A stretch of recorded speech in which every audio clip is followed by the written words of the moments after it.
Почитувани гледачи, ви посакувам добро утро и добро дојдовте во уште едно ново издание на емисијата 24 од Сестраци на телевизија 24 Вести. И оваа година, секако во четврток, во рамките на нашата емисија, следува емисијата Откриени тајни, заедно со доктор Жарко Костич, генетички консултант од Сдруженијето на граѓани Помагам. Ве поканувам и денес да останете на програмата на телевизија 24 Вести, а за многу кратко ќе ви ја најавам и темата на која што денеска ќе разговараме.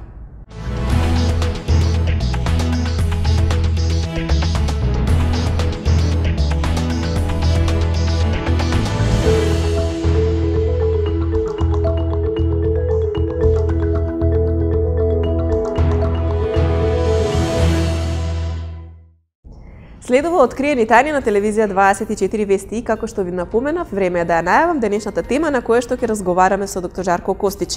Денеска зборуваме како полесно да го имаме она што го сакаме. Верувам дека ова е доста интересна тема за вас и секако сакате да си го олесните патот во добивањето на работите кои што ги сакате. Што е она што ве попречува за да ги имате работите? И многу други одговори следуваат во денешното издание на Откриени тајни. Останете со нас.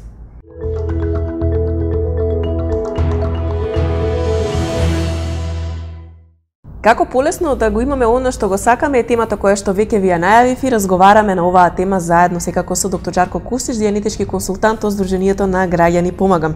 Жарко, добро утро и добро дојдовте. Добро утро, Сања, добро утро на нашите драги гледачи. И во новата година започнуваме со интересни теми кои што верувам од големо значење ќе бидат за нашите гледачи. Ова е една тема која што секој сака да го најде одговорот, како полесно да го има оно што го сака, затоа што во животот сите сакаме да бидеме успешни и да го имаме оно што го посакуваме, што сме го замислили. И кога тоа ќе се оствари, сите сме среќни. Во спротивно, кога работите нема да ги добиеме и нема да ги имаме покрај себе, не сме среќни и не сме задоволни. Можеме ли повторно, како во секоја емисија досега, да дадеме дефиниција и за поимите кои што денеска ќе ги дефинираме и за кои што ќе даваме одговор? Како е да се има и што значи да се има? Да, впрочем, ние во нашите емисии неколку пати зборувавме на слични теми. Денеска ќе поврзаме со нешто кое што на која тема разговаравме пред неколку емисии кога зборувавме за цели.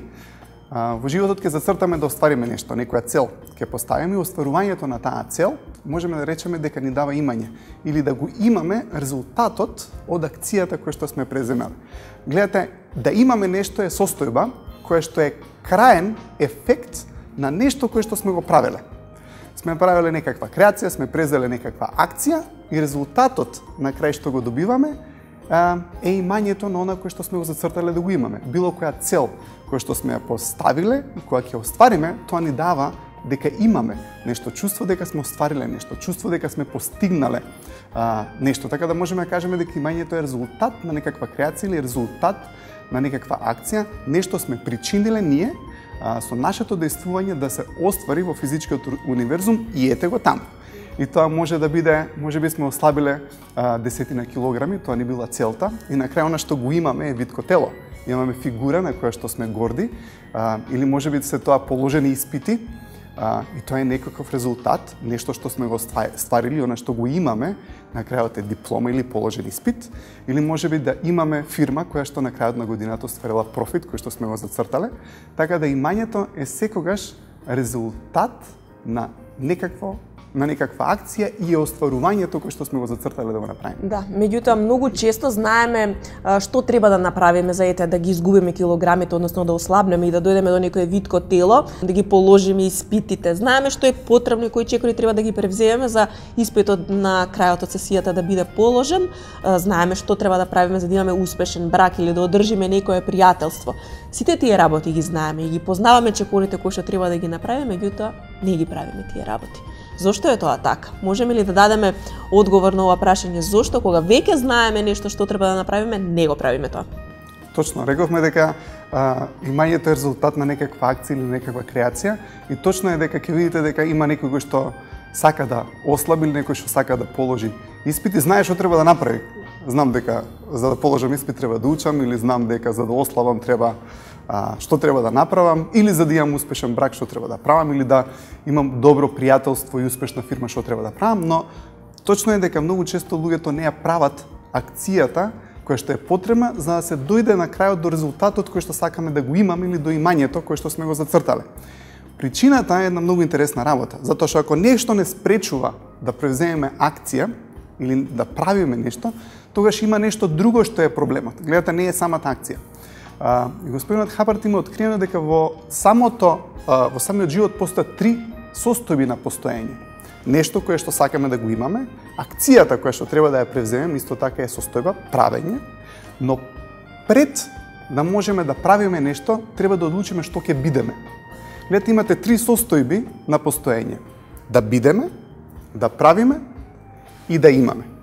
Состојбата да бидеме е поважна од состојбата да правиме, и состојбата да правиме нешто е поважна од состојбата да имаме. Затоа што ќе видите во спротивно имате некој кој што седи дома и мечтае за нешто што сака да го има, но на крај сето тоа се сведува на некоја мечта, на некоја илузија која што сака да оствари. Нема акцијата, но причината зашто ја нема акцијата е поради тоа што човекот не одлучил што треба да биде, за да може да превземе чекори за на крај да го има тоа нешто. Ние во претходните емисии зборевме дека животот е игра и дека можеме да го гледаме како игра. И во играта секој еден има своја улога, без разлика дали е фудбал, без разлика дали е кошарка, ако ја зееме игра како спорт, но исто така и животот е игра. Кога ќе отидете на работа, вие сте во играта на работата. Така, во секоја игра рековме дека имаме цел, нешто што сакаме да го оствариме, имаме препреки кои што треба да ги надминеме за да дојдеме до таа цел, и имаме слободи, што е тоа што можеме да го правиме за да можеме да ги надминеме препреките за да дојдеме до целта или до имањето. Но секоја игра кај нас налага да превземеме некаков идентитет. Ајде да го видиме тоа, да кажеме, во спортот. Голманот има свои карактеристики и свој идентитет. Во фудбалот, например. Некој кој што е напаѓач има свои карактеристики и свој идентитет. И така натаму. Гледайте, ние во животот имаме идентитет. Или тоа е она што ние велиме да одлучиме што ќе бидеме. Например, може би работиме како раководител во некоја фирма. Раководителот има свои карактеристики, свои начини на однесување, свој идентитет. Некој друг кој што работи друга работа има свои карактеристики. И во животот ние сме вклучени во многу игри. Не е само работата. Нели ќе дојдеме дома, ама тука веќе имаме друг идентитет. Замислете, имате маж или жена кои што се раководители или се шеф на работа, имаат еден идентитет, но кога ќе дојдат дома, тоа више не е истиот идентитет. Нема шефување дома. Замислете ако дојдете дома и почнувате да шефувате на секого и вие доаѓате дома со погрешен идентитет. Да. Тој идентитет кој што ви е на работа е идентитет за на работа. Завршува таму. Баш така. И тој идентитет завршува таму и многу често луѓето имаат проблем затоа што ако тој идентитет кој што сте го одбрале успешен на работата, тоа ќе ви наложи да правите успешни акции и на крај да го имате тоа што го сакате. Но ако дојдете во фамилијата, например, и почнете да се однесувате како, да кажеме, некој шеф што би можел да се однесува на работа, тогаш ќе видите дека ако почнувате на луѓето да ги командувате или да им давате наредби, еднаш ќе почнат да се бунат затоа што чекајте малку сега. Тој идентитет, можеби на сопруга или на сопруг, има различни карактеристики и различна е улогата кога ќе дојдеме дома. Например, што е тоа што би требало или каков идентитет би требале да превземеме за да бидеме успешен родител или успешен сопруг или успешна сопруга. Треба да видиме кои карактеристики треба да ги превземеме за да при тоа можеме со тие карактеристики, со тој идентитет да правиме акции за да можеме на крај да дојдеме до тоа што сакаме да го имаме. Ако превземеме погрешен идентитет, во тој случај ќе ги превземеме погрешните акции и ќе резултира тоа во нешто кое што и не сакаме да го имаме. Да земеме, например, некој студент. Он знае дека треба да положи испит. Знае кои акции треба да ги прави. Но кој е вистинскиот идентитет на некој кој што учи? Затоа ќе збориме во наредната емисија, но ако видите дека ако човекот не го превземе вистинскиот идентитет на некој кој што сака да знае, на некој кој што е заинтересиран, на некој кој што знае што сака да постигне со стекнатото знаење и знае зашто учи и се обидува да разјасни све што учи. Ако не го преземе тој идентитет, не го преземе идентитет дека е дома, гледа телевизија, на Фејсбук е постојано, гледате акцијата, ако не го преземе вистинскиот идентитет, преземете погрешни акции. Ајде да го земеме примеров со ученикот. Имате акција на четување, да кажеме, по социјалните мрежи и на крај имате искомуницирани комуникации или имате, да кажеме на крај ако ништо не прави многу време. Ама тоа не е она што сакаме да го имаме. Не ќе на крај имањето да ни се сведе на тоа да имаме цел ден, него сакаме да имаме положени испити. Но за да го имаме тој крајен резултат на положени испити, тогаш треба да знаеме што треба да правиме, ама за да знаеме што треба да правиме, треба да знаеме кој идентитет ние мораме да го превземеме. И она што е интересно е дека ако не знаеме какви карактеристики треба да негуваме или тој идентитет конкретен во таа улога во нашиот живот. Пак ќе кажам, имаме многу улоги. На работа е една улога, дома е друга улога, во некоја друга сфера имаме друг идентитет. Мораме да бидеме способни да влеземе и да излеземе од тие идентитети многу лесно, затоа што треба да сме способни да ги именуваме тие идентитети. Ќе видите, децата многу лесно влагаат и излагаат од секакви идентитети. Може да бидат кукла, може да бидат кученце, може да бидат маче, и ќе почнат да мјаукаат. Едноставно се во идентитетот на можеби миленичето. Така да они може да влезат и да излезат од тој идентитет. Така и ние треба да бидеме способни да ги менуваме идентитетите затоа што сме во различни сфери од животот, во различни игри. И што ова сакам само да кажам дека ако не знаеме кои карактеристики треба да ги имаме за да бидеме успешни во тој идентитет, можеме да се запрашаме, окей, ако сум ја шеф и ако имам шеф на работа, кои карактеристики јас би сакал тој шеф да ги поседува за да мене работата да ми биде пријатна и за да можам да соработувам успешно со него. Значи, ние треба се запрашаме, окей, ако јас сум сопругот, какви карактеристики би требал еден идеален сопруг да има? Или, например, можеме да се ставиме во спротивната улога. Така, сопругата да рече, например, какви карактеристики јас би сакал ако сум маж, какви карактеристики би сакала една жена да има, или сопругот да рече, колку јас сум жена, какви карактеристики би требало да кажеме еден сопруг да негува. Поради тоа што, гледате, да дојдете до стекнато знаење, човекот мора да дојде до знаење за да го изгради тој идентитет. И многу често луѓето не презимаат некаква улога во животот поради тоа што не знаат што е тоа што е потребно. Значи ли од сето ова дека знаењето има најголема улога во остварувањето на постигнатите, на посакуваните резултати? Да, поради тоа што ние и мислам дека спомнавме во некој од претходните емисии, ама не сум сигурен, мислам дека зборевме за колку знаењето ни дава сигурност. Гледате, целата сигурност во постоењето потекнува од знаење. Ако не знаеме нештото да го направиме, тогаш не знаеме како да ја превземеме акцијата. Знаењето е дел од тој идентитет кој што сакаме да го изградиме, поради тоа што знаењето ни дава сигурност. Да кажеме, некој човек кој што доаѓа на работа и кој што не е сигурен. Несигурноста му доаѓа од тоа што не знае. Не знае што треба да прави, не знае како е поврзана неговата улога со улогата на другите луѓе, можеби не знае за онаа сфера за која што тој е поставен на тоа работно место. Ќе видите дека кога човекот ќе почне да се едуцира во врска со тоа и ќе почнува да стекнува знаење, самото знаење му дава многу голема сигурност.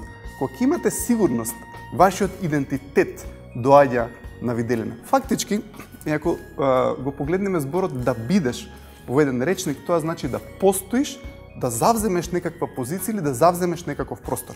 Сте виделе луѓето кога знаат нешто и кога се сигурни во тоа што го знаат, не се плашат да бидат таму. Гледате, завземаат простор, се појавуваат на работата. Ќе го повикате некого, тој што знае, веднаш се појавува во тој простор, го средува проблемот и на крај се до тоа резултира да го имате тоа што го сакате. Така да, кога сме сигурни и кога имаме знаење, завземаме простор, сме волни да бидеме. Воспротивно, што се случува ако не знаеме? Ако не знаеме, тогаш немаме сигурност. Кога немаме сигурност, се повлекуваме. Си викаш, само мене да не ме викнат во оваа ситуација, да не се изрезилам поради тоа што не знам. И одеднаш се повлекувате од тој идентитет, поради тоа што немате соодветно знаење. Знаењето, пак од друга страна, кога ќе го поседувате тоа знаење, тоа е дел од вашиот идентитет. Тоа ви дава одговорност поголема, имате поголема контрола врз работите. Така да дефинитивно знаењето има огромна улога во тоа да имаме нешто и да креираме. И порано, Сања имаше една емисија која што имаше многу убав и соодветен назив, се викаше Знање и мање. И порано идеше таа емисија и тоа е стварно еден вистински термин, затоа што знаењето ни налага да креираме, креацијата не носи на крајот до имање. Споменавме во една од претходните емисии, кога зборувавме за одговорноста, дека е тешко да се биде одговорен кога работите ни се наметнати од страна, од некој од надвор. Колку сето тоа влијае врз нашата креација, Жарко, и врз имањето? Односно, дали е тоа исто така една од причините поради кои што не би можеле да ги постигнеме посокуваните резултати? Сакате некого да натерате да свири клавир. Така, но тоа му е наметнато. Например, он не одлучил дека тоа ќе го прави. Гледате, мора да имате избор во играта во која што сакате да играте во животот. Во колку изборот е ваш. Гледате, мојта на избор е секогаш над одговорноста. Кога имате мојта на избор, кој јас сум решил дека сакам да го работам тоа што сакам да го работам, ќе видите како луѓето стануваат одговорни за сите акции кои што после тоа ги прават и на крај тоа резултира во нешто. Можеби некој девојче обожава да биде балерина. И ќе видите, она сака и го превзема идентитетот на балерина. Така оди, така се однесува. Едноставно го гледате девојчето дека е балерина. Она одбрала да биде балерина и ќе видите колку е одговорна. Сака да оди на час, сака да оди на балет. Одеднаш имате преубава изведба на балетската представа. Тоа е поради тоа што девојчето одлучило само да го превземе тој идентитет. И гледате, поради тоа што она го гради тој идентитет и е под нејзина волја да го изгради, правењето е многу лесно и на крај резултатот и имањето е многу лесно. Така да, воспротивно, ако го натерате некого да прави нешто поради тоа што вие сакате, ама тој не сака, гледате, што се случува, зашто акцијата не е добра и зашто тоа никогаш не резултира во нешто добро, поради тоа што тој не е волен да го преземе идентитетот сам. Така да мојта на избор е многу битна за човекот да го изгради тој идентитет, да го креира тој идентитет и пак ќе кажам дека тој идентитет пак се креира. Треба да видиме ние кои сме стварно ние. Дали сме сигурни или сме несигурни? Дали сме некој кој што е позитивен или некој кој што е негативен? Ако одлучиме дека сме негативни, дека никогаш не е добро, дека секогаш критикуваме нешто, гледате, тоа е дел од нашиот идентитет. Тој идентитет нема да не натера да правиме добри акции, на крај ќе резултира во нешто кое што не е како што треба. Но ако одлучиме да го смениме тој идентитет, да ги смениме тие карактеристики, да ги смениме нашите ставови и да ги свртиме во сите позитивни карактеристики кои што еден идентитет може да ги има, тогаш ќе видите колку сме поодговорни, колку луѓето сакаат да се повеќе со нас, колку ќе не канат да бидеме дел од нив, колку ќе ни ја дадат работата. Замислете, работите со некој кој што е негативен, намуртен, кој што не знае како да ја заврши работата, си викаш, па не би сакал овој да ми ја среди работата за која што го плаќам, но ако е некој позитивен, ако е некој сигурен, ако е некој стварно професионален и сето тоа го прави со добра контрола, време, со позитивен став, успехот е неминуван.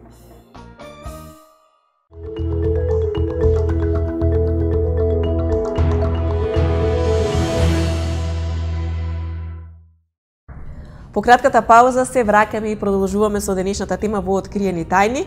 Како полесно да го имаме тоа што го сакаме е темата на која што денеска разговараме. Верувам дека веќе го привлековме вниманието на вас пред ТВ екраните и затоа продолжуваме и понатаму. Имаме уште прашања поврзани како полесно да ги добиеме работите кои што ги сакаме. Жарко, продолжуваме понатаму. Колебливоста имаме споменато во некои од претходните емисии. Знаеме дека колебливоста знае да ни направи проблем во остварувањето на целите. Колку колебливоста, Жарко, не спречува да превземеме идентитет? Главната причина зашто некој човек не може да биде е колебањето. Фактички има некаква неодлучност во врска со нешто. Не сум сигурен како да бидам ова. Не сум сигурен дал сакам да бидам ова или сакам да бидам ова. Не сум сигурен дал сакам да останам на работата или да не останам на работата. Не сум сигурен дал сакам да продолжам со музичко или не сакам да продолжам. На два ума. На два ума. Гледате, кога човекот е на два ума, тогаш е на една раскрсница на патот и цело време се мисли да идам нааму или да идам нааму. Се додека се мисли не оди нигде. Тоа е целиот проблем е повторно проблем на донесување на одлука да се биде нешто или да не се биде нешто. Кога имате 100% одлука сакам ова да го бидам и имате 100% одлука не сакам ова да бидам, гледате, во тој момент немате проблем. Ако не сакате да бидете едно нешто, тогаш ќе бидете нешто друго и кога донесете одлука што да бидете. Но се додека се колебате, тогаш не можете да бидете. Така, можеби имате некоја ситуација каде што дечкот иде со девојката, не знам колку години и не е одлучен дали сака да продолжи или не. Врската едноставно продолжува покрај него, поминале години и години и години, тој не е дел од таа врска и при тоа нема никакви резултати во самото тоа. Видите, седно дека не одлучите да бидете дел од животот, и пак ќе кажеме, животот е игра. И стварно е така. Кога ќе разгледате животот, истите правила кои што ги има секоја игра, ги има и животот. И се додека не одлучите да влезете во таа игра. Тоа е едноставно како да играте, например, имате тенис или имате кошарка на улица и гледате отстрана и си викаш да играм или да не играм. Сега, се додека не одлучите дека ќе играте таа игра, тогаш се уште сте на колебање на можеби. Тоа можеби прави да не сте дел од таа игра. И ако не сте одлучни дека ќе играте играта, тогаш не можете да бидете одговорни за играта. Гледате, луѓето се плашат да не искрират можеби нешто негативно. Но пак ќе кажам, несигурноста многу често доаѓа од тоа што, каков идентитет јас сакам да изградам, каков идентитет сакам да превземам. Можеби ако не знам како да играм кошарка или што е тоа што прави еден човек да биде добар кошаркар, ќе почнам да гледам утакмици, ќе почнам да тренирам, ќе видам како добрите кошаркари се однесуваат, кои им се нивните карактеристики. Однаш кога ќе стекнете сигурност пак преку знаењето, ќе видите дека ќе ви биде полесно да влезете во таа игра на животот, и тоа е се останато. Се додека се колебаме, се додека сме на можеби, животот поминува, ние не сме дел од него, поради тоа што не сме дел од него, немаме акција за на крај да резултира во било какво имање, седиме по страна, едноставно на некој начин сме наблюдувачи, сме гледачи, критикувачи, секогаш ние знаеме како подобро некој треба да направи од страна, но ние не се зафаќаме со одговорноста да преземаме идентитет. Така да, за да се преземе идентитет, треба да немаме колебање дека почнуваме да играме таа игра и дури да не знаеме, ако сме одлични да влеземе во играта на животот, самиот живот ќе ни даде знаење, ќе дојдеме до знаење. Жарко, рековме дека ќе ја користиме тонската скала и во следните емисии. Повторно е денеска со нас и повторно е поврзана со темата за која што денеска разговараме. Не е тешко да се заклучи дека тонската скала е поврзана со состојбата да се биде, со одговорноста да се биде и со позитивните и негативните карактеристики кои што можат да бидат дел од нечи идентитет. Можеме ли да ја поврзаме тонската скала со целиот овој проблем да се има? Да.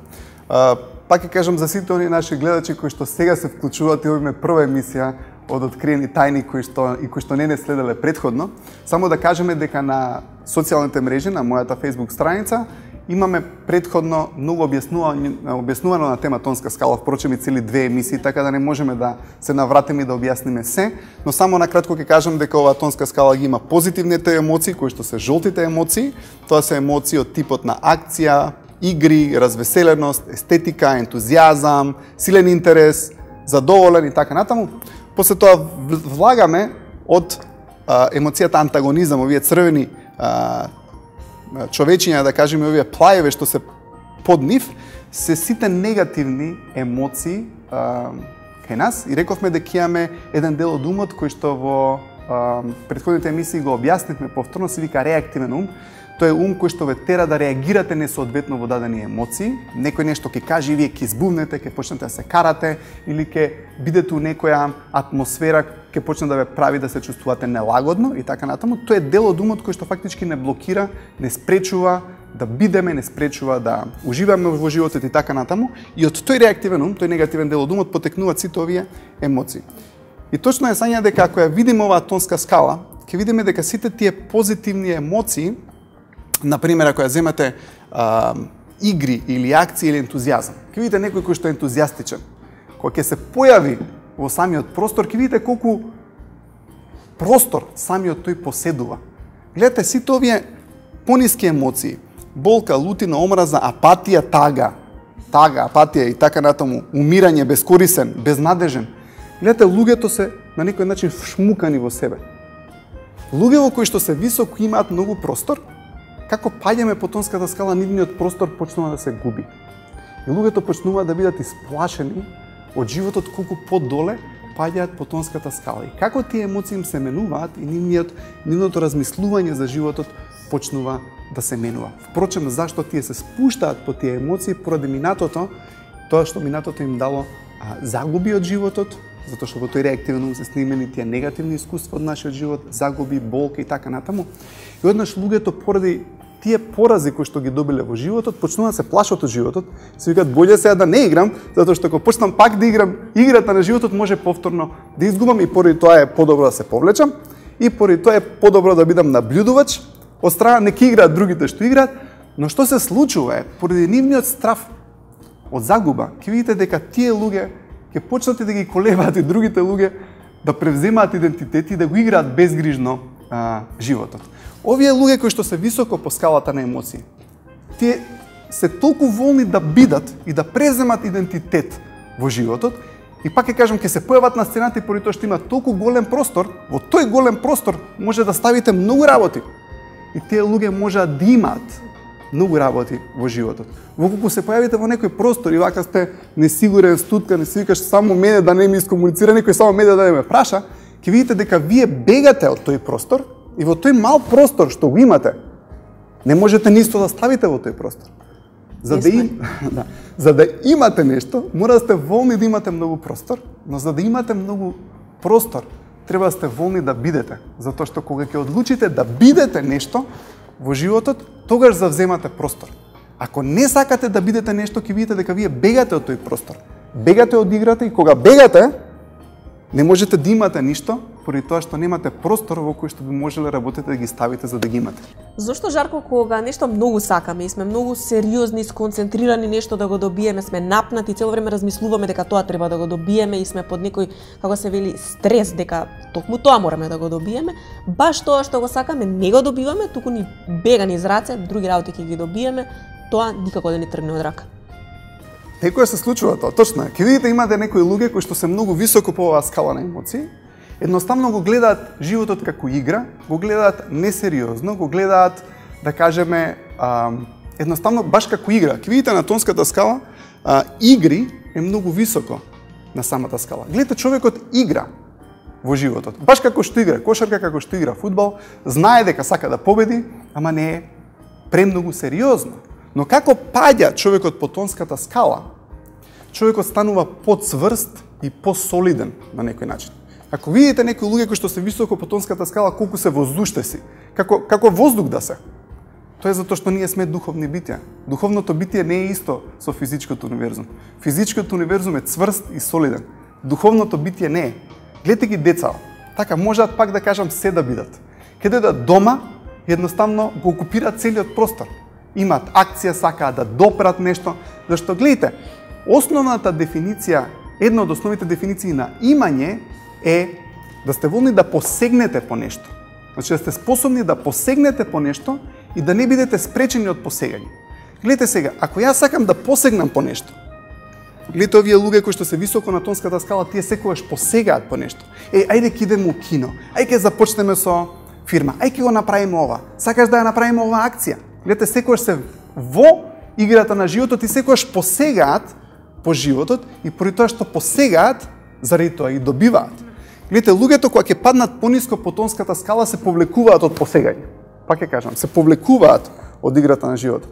Ме разбирате? И сега колку паѓаат повеќе по тонската скала, тие стануваат поцврсти и солидни. Кога ќе видите некој кој што е многу љут, знаете веќе како физичкото универзум тој почнува да бива, или некој кој што е апатичен, или некој кој што е на жртва, или некој кој што е безнадежен, како едноставно се обидуваш камен да кренеш, едноставно има солидност, има цврстина.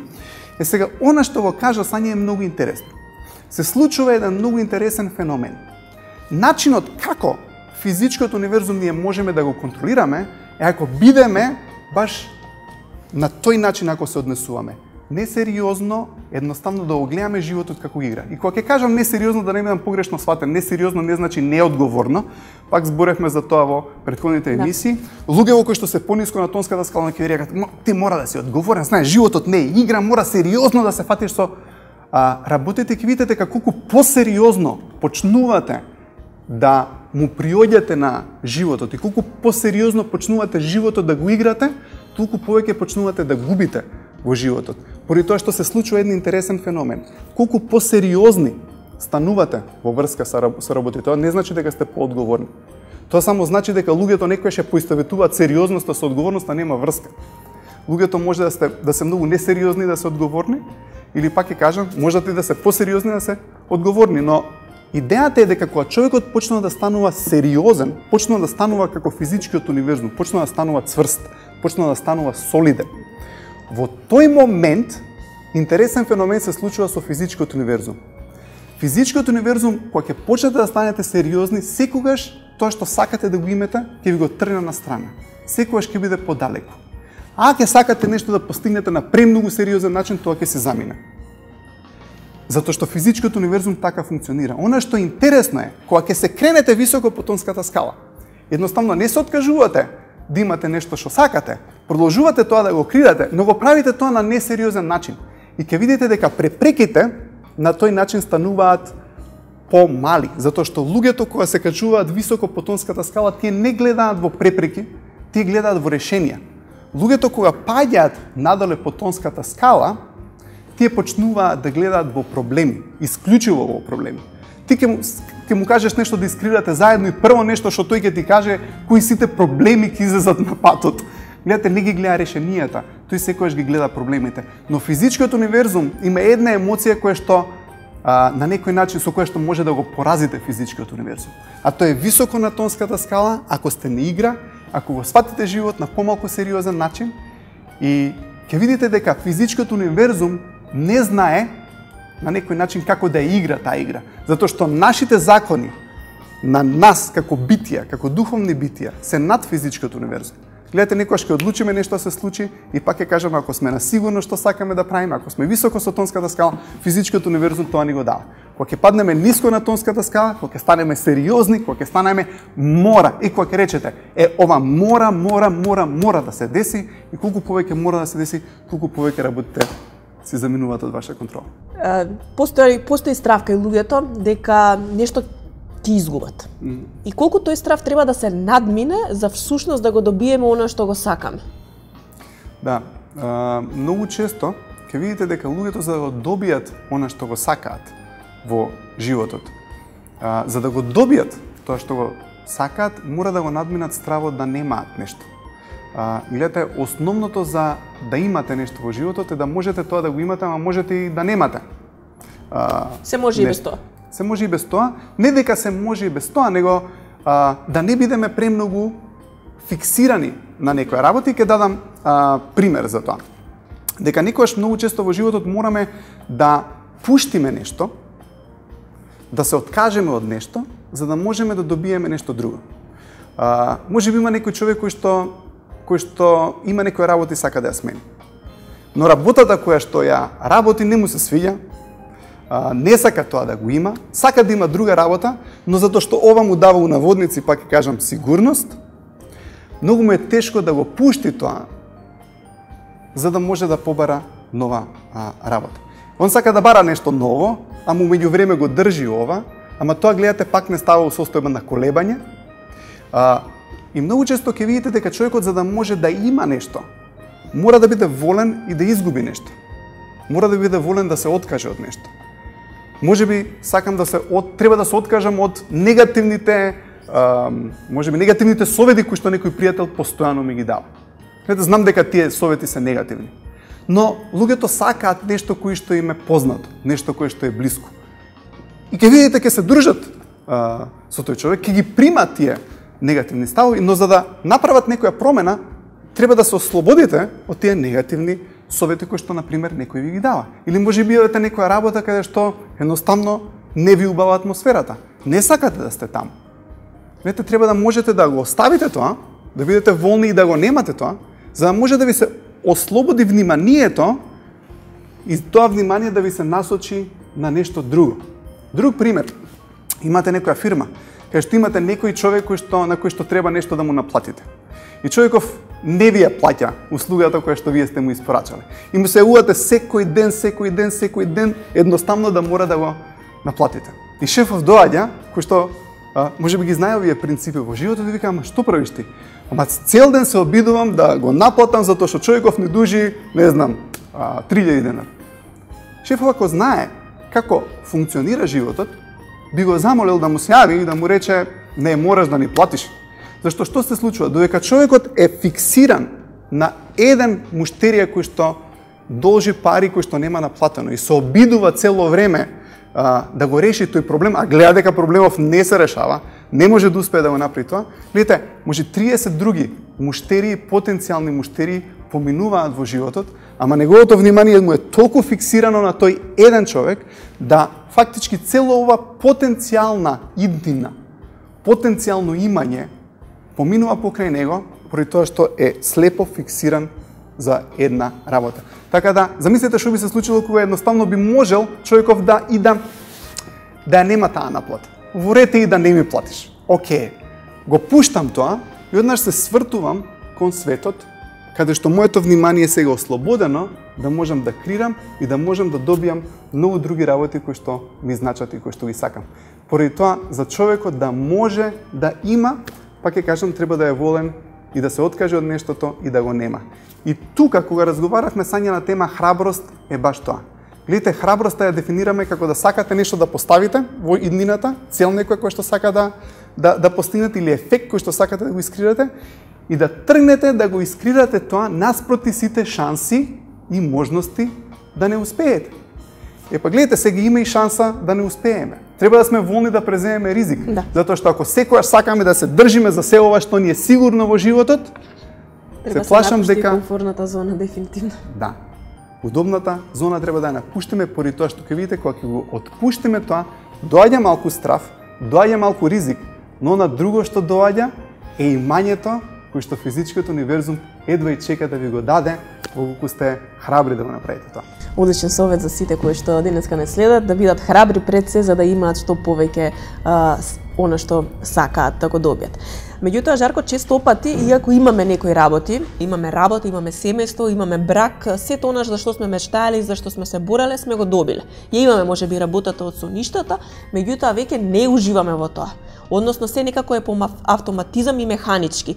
Зошто е тоа така, Жарко? Има ли начин сето ова да се надмине и да се објасни? Точно е, ќе видите некојаш имаме работи, сме ги добиле работите кои што толку многу сме сакале да ги имаме, можеби сме со девојката која што многу сме ја сакале и сме ја добиле, или сме ја изградиле куќата за која што толку долго сме снудувале, или сме ја нашле работата која што толку многу сме сакале да ја најдеме. На почетокот и сега сето тоа го имаме, но не уживаме во самото тоа. Постои еден интересен феномен со имањето. Гледате, кога ќе дојдеме да имаме нешто, рековме на почетокот дека имањето е резултат на креација. Гледате, креацијата е убавата работа и убавата емоција која што имаме. Патот да го дојдеме и да добиеме тоа што го сакаме е тоа што ни дава убаво чувство. Некојаш ќе видите ќе ги оствариме работите и забораваме дека креацијата прекинува во моментот кога нештото ќе го имаме.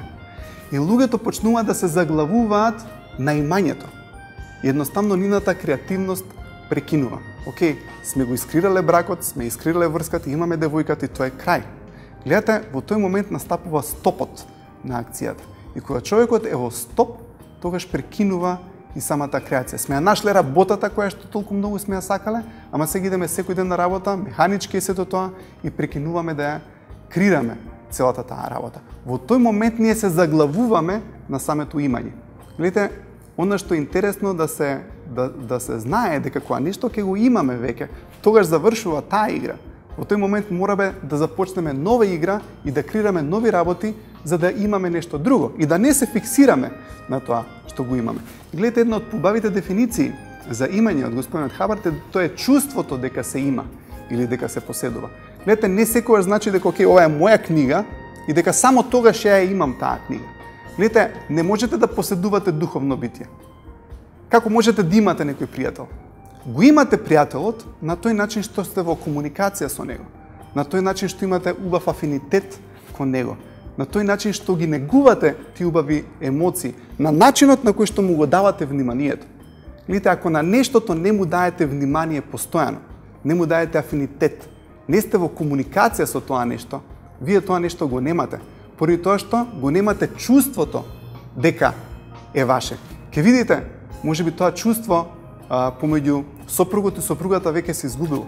Знаете, не ни чувствувам дека е не знам, моја сопругата или сопругата дека сопругот е нејзин. Или ке видите во кавгите еден од брачните партнери ќе рече твоите деца, више се нејзини децата.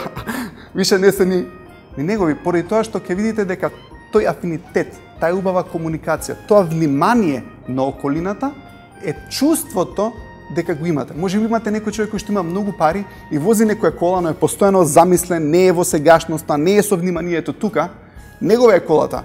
ја поседува. Прашањето дали колата него го поседува или тој ја поседува колата, впрочем, и ќе имате некој човек што е многу високо на тонската скала, со вниманието е целосно во сегашноста, може да даде афинитет и да комуницира со колата и ќе ја земе колата да извози пола саат и верувате ми дека он повеќе ја има колата отколку што другиот човек ја има со години наназад, поради тоа што имањето е чувство дека си има и дека поседува, или дека се поседува, тоа се негува со давање на внимание, афинитет и комуникација на тоа нешто. И секако за крај, Жарко, би сакала да ве прашам каква е улогата на реактивниот ум во постигнувањето, односно добивањето на она што сакаме да го имаме? Знае ли да не попречи во постигнувањето и добивањето на работите?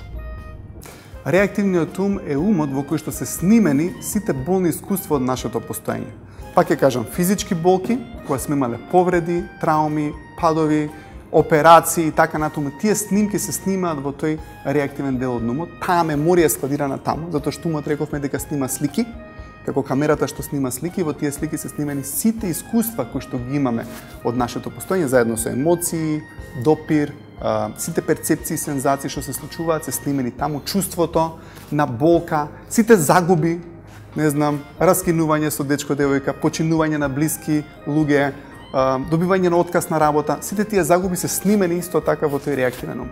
И гледате, тоа се загуби, впрочем. Дури и самата физичка болка е загуба поради тоа што ја губиме клетката. Клетката умира и ја загуба. Така да можеме да кажеме дека реактивниот ум е ум каде што се снимени сите загуби. И кога човекот ќе се најде во слична ситуација и сака да посегне, се вклучуваат тие слики подсвесно и викаат боле не посегнувај пак. Знаеш, 3 пати доби отказ од таква работа и сега боле да не посегаш. Или знаеш што, со 3-4 девојки више имаше проблем со тоа и ова реактивниот ум ги поистоветува дека и наредната девојка можеби или дечко ќе биде истото искуство како претходно. И гледате тие загуби од минатото, ние кога ќе посегнеме се активираат и не тера да се повлечеме од играта на животот. Така да тие загуби подсвесно на скриен начин ни налагаат и ни велат дека во иднина можат повторно да се случат слични такви работи и боле да се повлечеме од сето тоа. И рековме дека дианетиката е начин како човекот да се ослободи од тие негативни работи кои што му се имаат снимено, ослободувајќи се од нив, тој фактички се крева по оваа скала на емоции и станува многу посигурен, многу поволен да биде, многу покреативен и ослободувајќи се од тие минати трауми, минати загуби, едноставно може на многу полесен, поубав, понесериозен начин да влезе во животот, во играта на животот и на тој начин да го добие тоа што го сака. Жарко, ви благодарам за денешното гостување и за откриените тајни во однос на тоа како полесно да ги добиеме работите кои што ги сакаме. Верувам дека на гледачите им бевме интересни, им дадовме корисни совети на што треба да посветат внимание, барајќи го она што сакаат да го имаат и како полесно секако да дојдат до работите кои што им се потребни во животот. Верувам дека бевме интересни, но верувам дека и во следната емисија ќе бидеме уште поинтересни, тука ќе го привлечеме вниманието на пошироката публика, ќе зборуваме на една од можеби најинтересните теми, кои се техниките за полесно учење. Тука ќе ги поканам веднаш секако студентите, средношколците, основците, бабите, дедовците, мајките, татковците, сите кои што се вклучени во процесот на учење. А дотогаш секако ви благодарам и секако се гледаме во следната емисија. Точно, Сајан, ти благодарам за емисијата, благодарам на нашите гледачи за вниманието. Се обидовме пак да пренесеме знаење кое што се надевам дека е корисно и бидете со нас наредната емисија поради тоа што мислам дека наредната емисија е најбитна од сите овие емисии кои што ги имаме направени до сега. Ви благодарам, Жарко, на денешното гостување. Благодарам, Сања, на тебе, уште еднаш благодарам до нашите гледачи.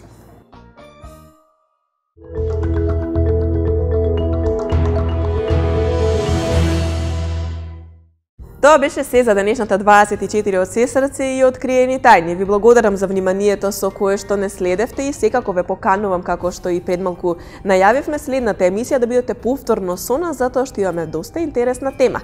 Бидете со нас и следниот четврток заедно со откриени тајни, а во меѓувреме секако следете ги останатите изданија на 24 од Сесрце на телевизија 24 Вести. Имајте пријатен ден!